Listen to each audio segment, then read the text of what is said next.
Hi guys, and welcome to the channel and also to a new project. So this is going to be a in-box kit review of our new project. This is the Merkava by Tamiya in 1/35 scale. Something a little different, not a World War II vehicle.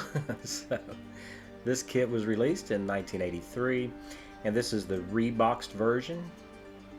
It's available in the US for under $30 and it is kit number 35127. So let's see what's in the box. So of course, as you would expect out of Tamiya, the parts are well packaged and we have our instructions here. We'll take a look at that. A little bit of history. I always like it when they include the history, which for this vehicle is quite interesting. Makes for a good read. And as you would expect, the instructions are laid out very well. Locations are nice, shouldn't be any issues in figuring out where everything goes. So to me, it does include a little cutout down in the lower left here for cutting the wire mesh for our bustle rack on the turret. And that's nice. Also, in the lower left again here, you can see that there's actual pictures that help us locate the parts on the sides of the turret. And so there's not a lot of steps in this kit.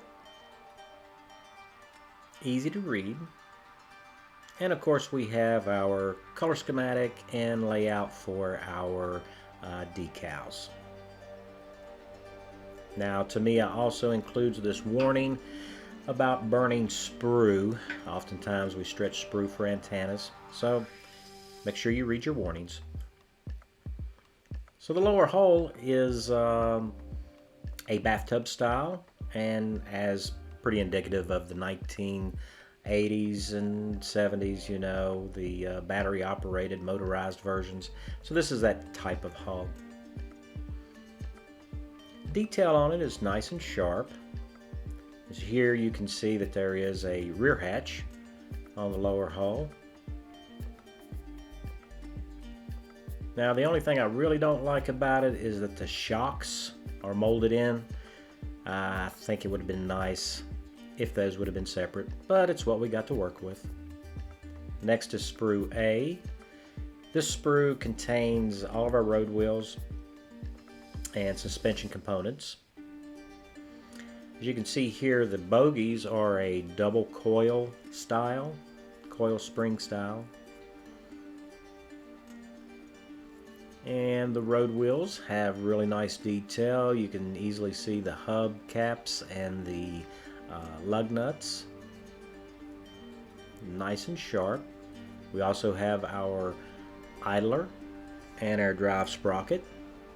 Those details are nice and sharp too, as well as spare track sections. And the bump stops are a volute spring type bump stop, so it's a dampening type bump stop. And we have other brackets and stuff. I think those go on the bustle rack to hold our tow cable. Our next sprue is B sprue, and that'll have our side skirts and the rear portion of the upper hull that also has our rear fender extensions. And we also have the toolboxes. So there's two toolboxes that go on, one on the left and one on the right rear of the upper hull.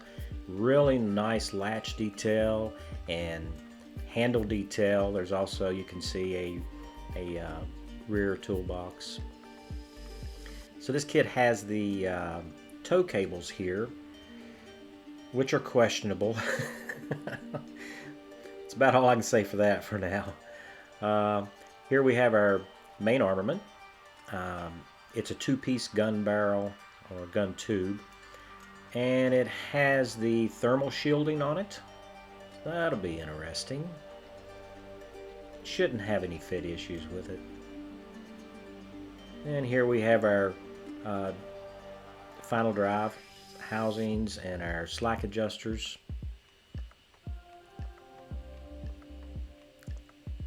Our driver's hatch here, as well as our gun lock or travel lock.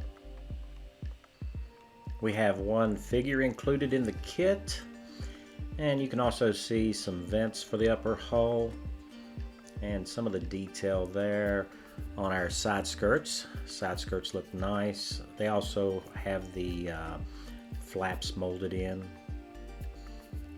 C-sprue contains our turret and our upper hull. Now I will say that the molding on the top side of the upper hull is really nice. I mean, you don't see detail this good in most models, especially of this age, as old as this one is. This is from the 1980s, so looks really good, very simple. And the turret, very, very nice detail on the top of it. But on the sides of the turret, there's no locator holes. There's just these real fine locator outlines, which, going back to the instructions, the photographs of the sides of the turret are going to come in handy, I guess. And then we have the bottom portion of the turret. Not any real detail here. I don't anticipate any fit issues with the turret halves. Next up is our tracks. Now these are the rubber band style tracks, but they are really nicely molded. There isn't any flash on the edges of it to clean up, and no sprue gate little leader pieces, so it should be really easy to do. Next we have this little bag of parts, and Tamiya has put them in here to, I guess, protect them. So we have our poly caps, which Tamiya is famous for, and we also have our wire mesh screen, which is a nylon, for the bottom of our bustle rack on the back of the turret, as well as these clear parts. So this is just a sheet of, I guess it's Lexan maybe, but these are the, I guess it's the periscope lenses, and also for our optics. So we'll see how we get along with that. And of course, last but not least, our sheet of water slide decals. And these are pretty typical Tamiya decals. And that's everything in the box. I can't tell you about fit issues or anything yet because, well, I haven't built it yet, so that's up next. So I want to take this opportunity to thank you guys for tuning in and taking a look at the kit review. Also, I'd like to thank all my subscribers. You guys are great. Leave me a comment. I'll answer you back. Don't worry about that. And if you're new to the channel and you haven't subscribed yet, but you like this kind of content, then go ahead and subscribe and hit that notification bell so you won't miss a video. So guys, I guess I will see you in the next video. Stay safe.